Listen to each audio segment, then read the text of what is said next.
everyone, for staying with us. More trouble seems to be brewing in Edo PDP, and there appears to be some rifts arising from the Delegate Congress of People's Democratic Party in Edo State. Some leaders of the party had rejected the outcome of the exercise. 9 aspirants had faulted the exercise, saying it was hijacked. Some of the allegations include that the agents of Governor Godwin Obaseki made the stipulated venues inaccessible to the other 9 aspirants and their supporters by flooding the venues with armed thugs that were hostile and intimidating and would only grant access if an individual was going to vote for the pre-selected delegates in favor of the governor's aspirants. This is some of the allegations, and we'll be hearing more of it because on the day of on the Sunday of the day of the Congress, 9 of the aspirants, they went and addressed a press conference showing their grievance. The spokesperson of the 9 aggrieved governorship aspirants joining me live here in our Abuja studio is Mr. Anslem Ojezua. Thank you so much for joining us tonight. Thank you so much, Joe. Yeah. Nice for having me. I thought that you've expressed your grievances after the Congress on last Sunday. And when we wonder that the appeal committee was set up and you laid your grievance, you're planning to do that. Are you not getting results? We've done that. You've done that? What are the outcomes? What are the responses? They were supposed to submit their report. They were supposed to even publish today, 48 hours. But it says 48 hours or so soon thereafter. So we are expecting that they should have a decision before the end of the week. But what I find a bit, worrisome is the fact that in spite of what the process that is on, without a decision published, they've already started making arrangements for Saturday to go and organize congresses for national delegates where these delegates will go and vote. So let's make our viewers get this clearly. Yeah. So there are stratas and there are categories. So there are the ward congresses, there are the state congresses, there's LGA local government congresses, and then the state congresses, where that is what will constitute the primaries. The primary. So then you have, of course, at some point you can have the national congress. It's tough. It's a state. So usually what you have is when you have the ward congress, they form the crop of people. Am I participating in the local government? Yes. After that process, there is appeal. There's room for appeal, just in case that the process is not people are aggrieved. Yes, and after that, the appeal committee will make their recommendations. NWC will meet. They will either approve what had been done by the committee they set up, in which case these ones will now go and vote, or they will disapprove depending on the findings of the appeal committee.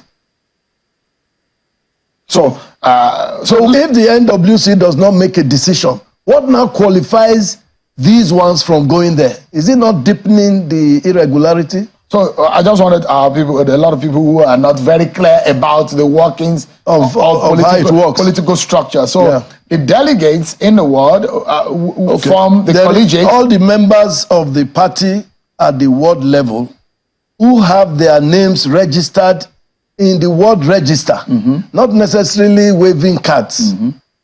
They are the ones who will vote for 3 delegates, 2 male, 1 female minimum. These delegates, should they pass the acid test, will now be the ones who will qualify to go and vote at the local government congress to vote for 1 national delegate who will accompany them to the state congress that will constitute the delegates for the primaries for governorship. So if the one at the ward will be responsible for the ones going for the next level. So if you have not resolved it, you cannot go further. That is your grievance now. That is the position. Have you laid these before the NWC? It goes, you should know. They should know. They are the ones organizing. There are those who think that... I've been in Abuja now since Monday. And to follow the process. And strangely enough, the NWC that was supposed to meet yesterday, they didn't meet. But they didn't make that. They didn't make that. I think they know they have a problem. What's your biggest fear about this? My biggest fear is that PDP may not have a candidate for that election. With the way things are going? That is my biggest fear.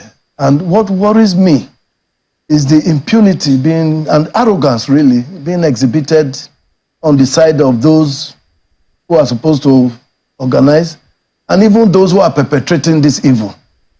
I wonder. Who are those perpetrating it? Officials, top officials of the party in the state and the government of Edo State. You know, Shehu, it's such an irony. Last time I had a sitting with you, I was sitting down here defending Godwin Obaseki. You went from the APC as a victim. Yeah, you went from the APC to the PDP with him.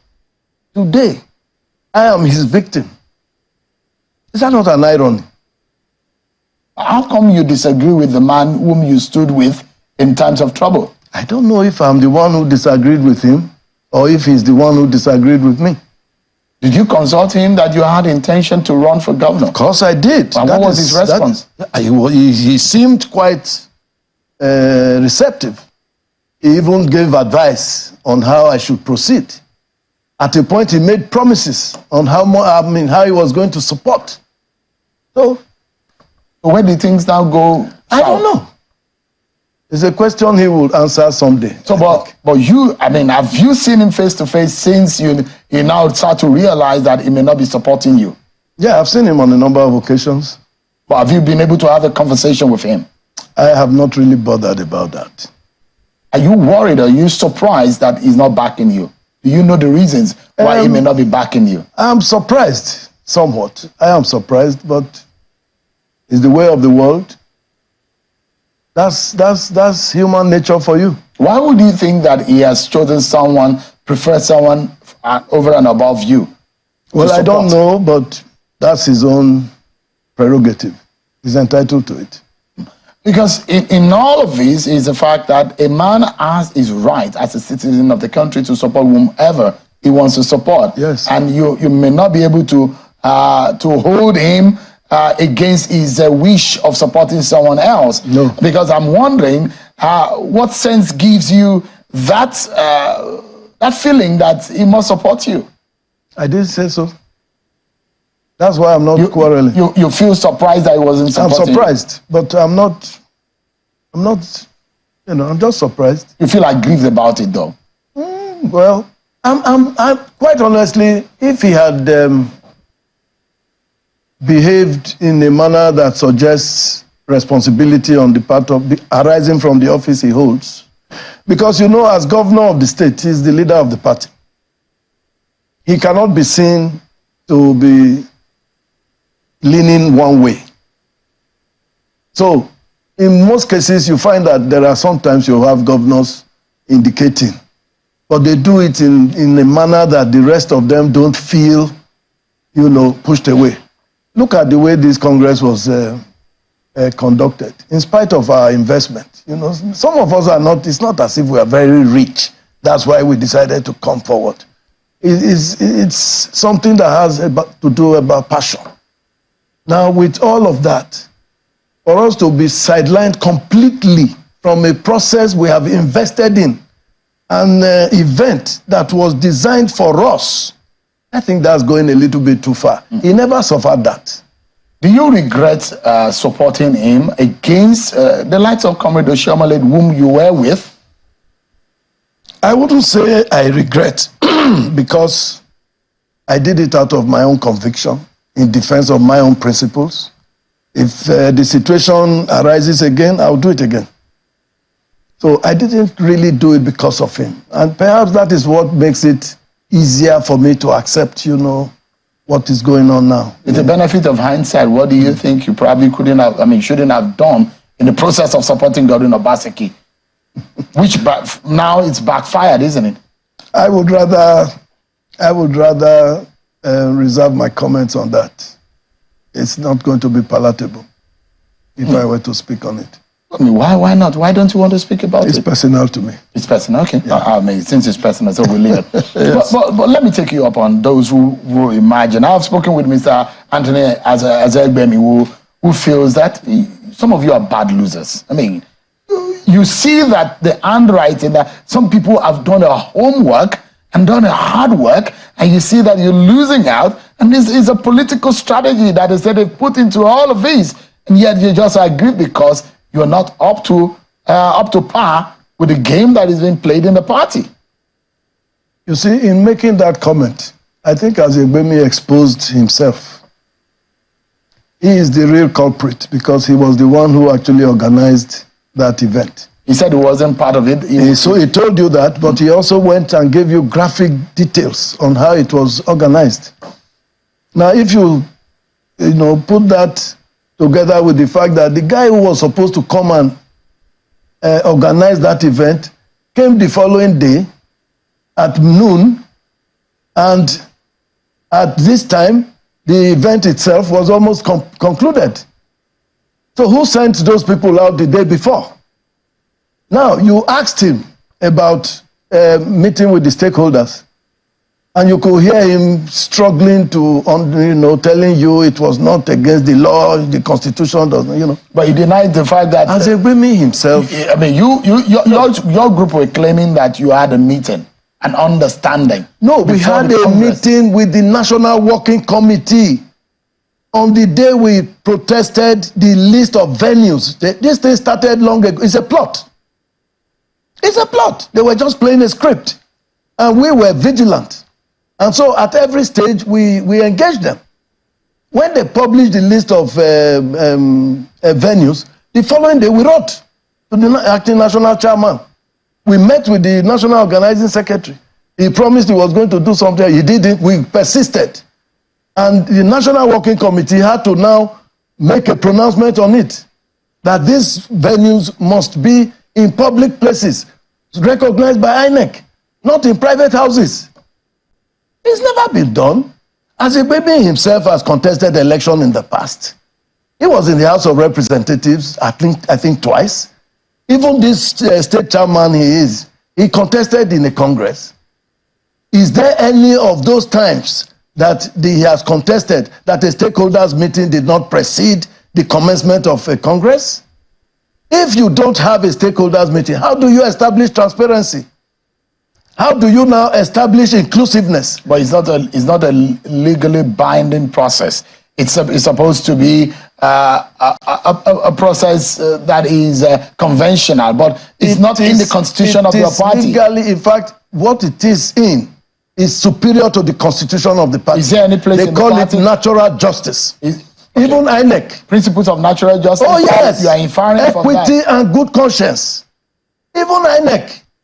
Before INEC proceeds with an election, all the materials must be exposed to the participants. The participants have a right to stay with those materials until they are used. From the day and it is the committee that brings it in. It's a transparent process. How do you say it is free and fair? He said it was the freest and the fairest, and yet the fundamental requirement was not adhered to. And he was here struggling. I saw him. I watched it. Struggling. So, but, when you protested the venues that were published by the party in conducting the Congress, did you get any favorable? Were there changes? Yes. There were changes immediately. So why the? So that was the issue of venues.